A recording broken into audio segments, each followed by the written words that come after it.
எல்லாருக்கும் வணக்கம். Sun TV அப்படிங்கிற ஒரு டிவி கிட்ட ஒரு அற்புதமான 2 படங்கள் இருக்கு. சன் பிக்சர்ஸ்ட்ட. என்ன படம்? ஒண்ணு கூலி திரைப்படமும் அவங்க கிட்ட தான் இருக்குது. ஜெயிலர் 2 திரைப்படமும் அவங்க கிட்ட தான் இருக்கு. இந்த 2 திரைப்படங்களும் புரொடக்ஷன்ல வரப்போகுது. அதாவது ஜூன் மாசம் சம்திங்குள்ள வந்து பார்த்தீங்கன்னா, கூலி படத்துடைய ஷூட்டிங் வந்து முடிய போகுது. அதுக்கப்புறம் ஜெயிலர் படத்துடைய ஷூட்டிங் வந்து ஸ்டார்ட் பண்ண போகுது. இந்த டிசம்பர் 12 அன்னைக்கு வந்து ஒரு அனௌன்ஸ்மென்ட் வீடியோ வந்து ஜெயிலர் 2க்காக வரப்போகுது அப்படிங்கிற விஷயத்தையும் சொல்லியிருக்காங்க. ஸோ ரொம்ப அற்புதமான ஒரு அப்டேட்ன்னு வச்சுக்கோங்க. தலைவருடைய 50வது வருஷம், ரஜினி சாரோட 50வது வருஷத்துல இந்த 2 அப்டேட் வந்திருக்கிறது ரொம்ப சந்தோஷமான விஷயம். எல்லாருமே நெறைய டிஸ்கஷன்ல இருக்கிறது வந்து சவுத் இந்தியன் இண்டஸ்ட்ரியில வந்து எல்லா இண்டஸ்ட்ரியுமே 1000 கோடி ரூபாய்கள வந்து கலெக்ஷன்ல கடந்துருச்சு. கிராஸ் கலெக்ஷன்ல கடந்துருச்சு. ஆனா தமிழ் சினிமா இன்னும் கடக்கல. 800 கோடியிலே நிக்குது. 2.0 வந்து 2018ல சம்திங்ல வந்த அந்த கலெக்ஷனோடயே நிக்குது அப்படிங்கிற மாதிரி தான் இன்னும் வந்து பேசப்பட்டுட்டு இருக்குது. ஸோ 1000 கோடி படத்தை வந்து அடிக்கிறதுக்காக நிறைய படங்கள் வந்து பேசப்பட்டுச்சு. லியோ திரைப்படம் வந்து பேசப்பட்டுச்சு.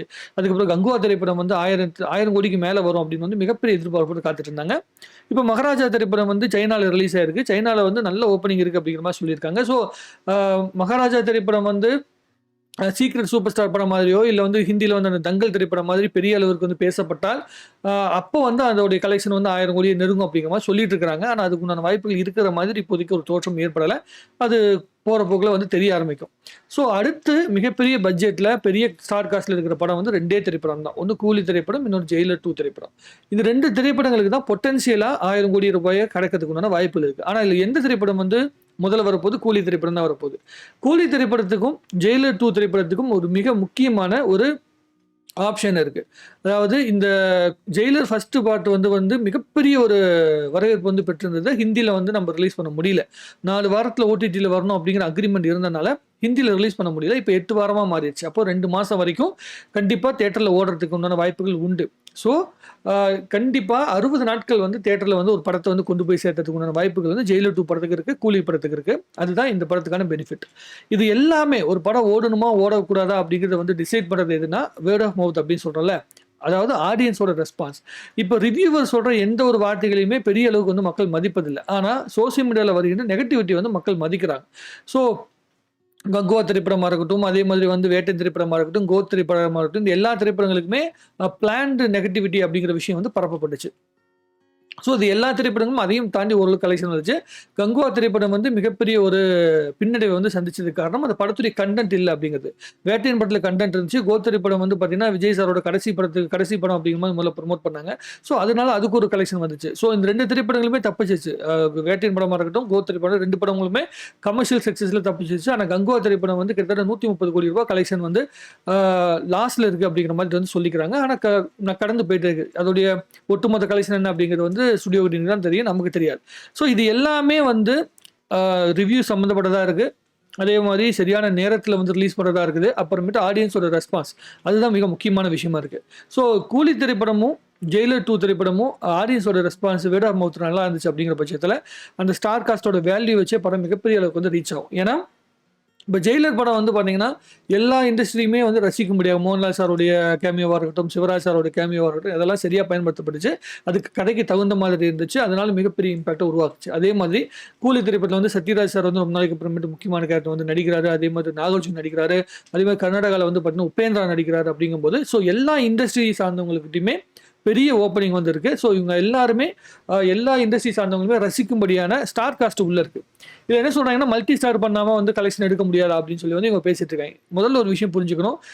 ஒரு சினிமா அப்படிங்கிறது வந்து வெறும் ஒரே ஒருத்தங்களுக்காக மட்டுமே ஒன்று. இப்போ நீங்கள் உதாரணத்துக்கு சொல்கிறேன், 2.0 படத்துடைய வெற்றியை வந்து பார்த்தீங்கன்னா எல்லாம் அக்ஷய்குமார் சாருடைய பேரில் வந்து எழுதுவாங்க. அதை பற்றி நம்ம டீட்டெயில் 2-3 வீடியோ போட்டிருக்கோம். இருந்தாலும் ஒரு சின்ன வார்த்தை மட்டும் சொல்லிடுறேன்.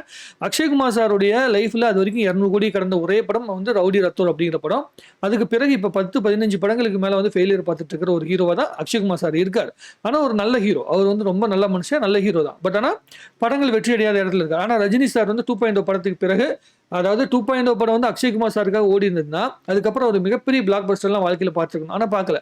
ரஜினி சார் அதுக்கப்புறம் எத்தனை பிளாக் பஸ்டர் வாழ்க்கையில் பார்த்துருக்காரு. ஸோ ஸ்டார் வேல்யூ அப்படிங்கிறது வந்து எதற்காக வந்து உருவாகுதுன்னா அந்த ஹீரோ அப்படிங்கிற அந்த பேருக்காக தான் உருவாகுது. அதுக்காக தான் 2.0 படம் வந்து உருவாச்சு. ரஜினி சாரே நான் நடிக்க மாட்டேன், நான் நடிக்கல, என்னால் வந்து என்னுடைய உடல்நிலை சரியில்லைனால நான் நடிக்கலன்னு சொன்ன பிறகு கூட, இல்லை சார் நீங்கள் எப்போ நடிக்கிறீங்களோ அப்போ தான் நடிக்க முடியும், உங்களை தவிர வேறு யாரையுமே வச்சு இந்த படம் பண்ண முடியாது அப்படின்னு சொல்லி வந்து சொன்னது வந்து சங்கர் சாரும் சுபாஸ்கரன் சாரும். ஸோ அந்த படத்துடைய வேல்யூ வந்து யார் அப்படிங்கிற விஷயத்த நம்ம சொல்லி தெரிய தேவையில்ல, ப்ரொடியூசரும் அதே மாதிரி தயாரிப்பாளரும் சொல்கிறத வச்சு நம்மளால் புரிஞ்சிக்க முடியும். ஸோ இந்த அளவிற்கு ஒரு இண்டஸ்ட்ரியே வந்து அடுத்த ஸ்டேஜுக்கு கொண்டு போற இடத்துக்குள்ள வந்து ரஜினி சார் வந்து இருக்காரு. இன்னும் இருந்துட்டு இருக்காரு அப்படிங்கிற விஷயம் வந்து ரொம்ப ஆச்சரியமான விஷயம். அது உலகத்துல எந்த ஒரு ஹீரோக்குமே அமையாது. ஸோ இந்த 2 திரைப்படங்கள்ல பொட்டன்ஷியலா வந்து ரூ. 1000,00,00,000 வந்து கடக்கிறதுக்கு ஜெயிலர் 2 படத்துக்கு மிக அதிகமான வாய்ப்புகள் இருக்கு. என்ன காரணம்னா, முதல் பார்ட் மிகப்பெரிய வெற்றி. அந்த பார்ட்ல இருக்கிற எல்லா பேக்கிரவுண்ட் மியூசிக்குமே எல்லாத்துக்குமே தெரியும். ஜெயிலர் படத்துடைய பிஜிஎம் வந்து அவ்வளோ அற்புதமா வந்து ஆடியன்ஸால வந்து ரிசீவ் செய்யப்பட்டுச்சு. அப்புறமேட்டு அதுக்கப்புறம் ஹுக்கும் பாட்டு வந்து பார்த்தீங்கன்னா மிகப்பெரிய ஹிட் ஆச்சு. ஸோ அந்த பாட்டு வந்து பார்த்தீங்கன்னா ரீயூஸ் செய்யப்படும்.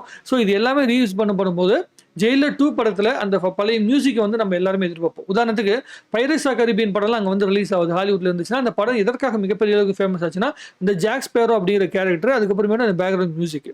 அந்த பைரேட்ஸ் ஆஃப் கரீபியனோட தீம் மியூசிக் வந்து அந்த படத்தை வந்து ஃபுல்லா பார்த்துருக்காங்களோ இல்லையோ, அந்த மியூசிக்கை வந்து நிறைய பேர் வந்து ரிங்டோனை வச்சிருப்பாங்க. ஸோ அந்த இம்பாக்ட் வந்து பெருசு. ஸோ அதனால ஜெயிலர் 2 படத்துடைய இம்பாக்ட் வந்து மிகப்பெரிய இம்பாக்ட் இருக்கும்.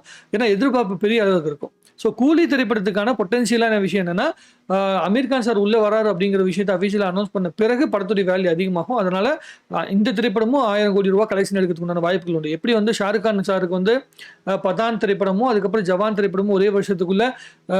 1000,00,00,000 கடந்த ஒரு படங்களா வந்து அமைஞ்சதோ, அதே மாதிரி ரஜினி சாருக்கும் அமையத்துக்குண்டான வாய்ப்புகள் இருக்கு. ஒரே விஷயம், படம் வந்து நல்ல வேர்ட் ஆஃப் மவுத் வரணும்.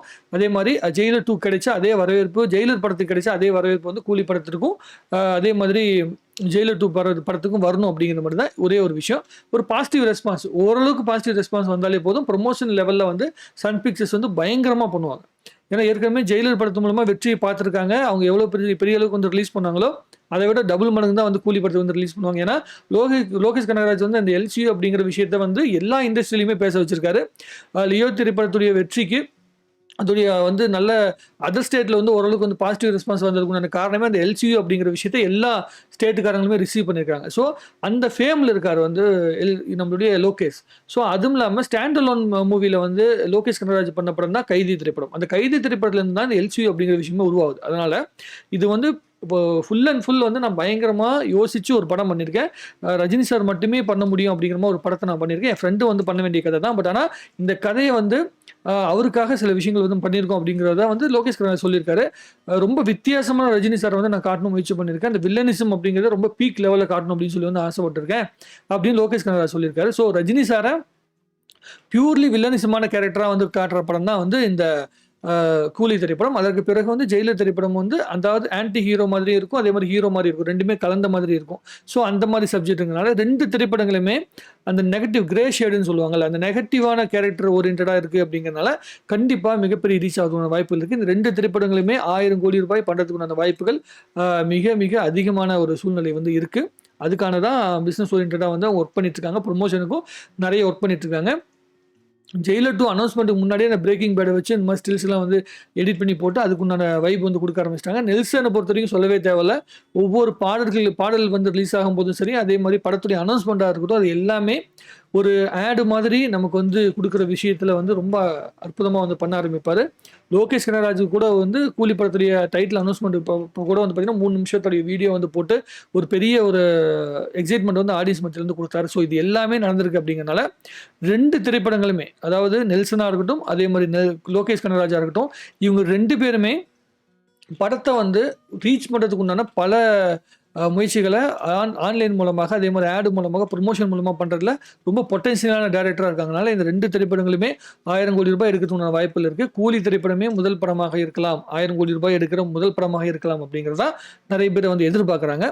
நான் வந்து 2 படங்களுமே வந்து ரூ. 1000,00,00,000 எடுக்கணும் அப்படிங்கிறத நான் மிகப்பெரிய அளவுக்கு வந்து எதிர்பார்க்குறேன். ஏன்னா எல்லா இண்டஸ்ட்ரியுமே கடந்துட்டாங்க. சவுத் இந்தியாவில், நார்த் இந்தியாலையும் கடந்துட்டாங்க. ஸோ நம்மளும் அந்த ரூ. 1000,00,00,000 வந்து கலெக்ட் பண்ணுற இடத்துல வந்து இருக்கணும் அப்படின்னு சொல்லி ஆசை. ஒரு ரஜினி சாரோட ரசிகனாக தலைவர் அந்த ரெக்கார்டை வந்து அவரோட 50வது வருஷத்தில் பண்ணுறாரு அப்படின்னா அதை விட பெரிய சந்தோஷம் ஒரு தலைவருடைய ரசிகனுக்கு எதுவுமே கிடையாது அப்படிங்கிறது என்னோட பாயிண்ட் ஆஃப் வியூ. உங்களுடைய கருத்துக்கள் எதுவாக இருந்தாலும் சரி கமெண்ட்ல போடுங்க. இன்னும் நிறைய பேசுவோம். வாழ்க தமிழ்நாடு, வளர்க தமிழ் சினிமா.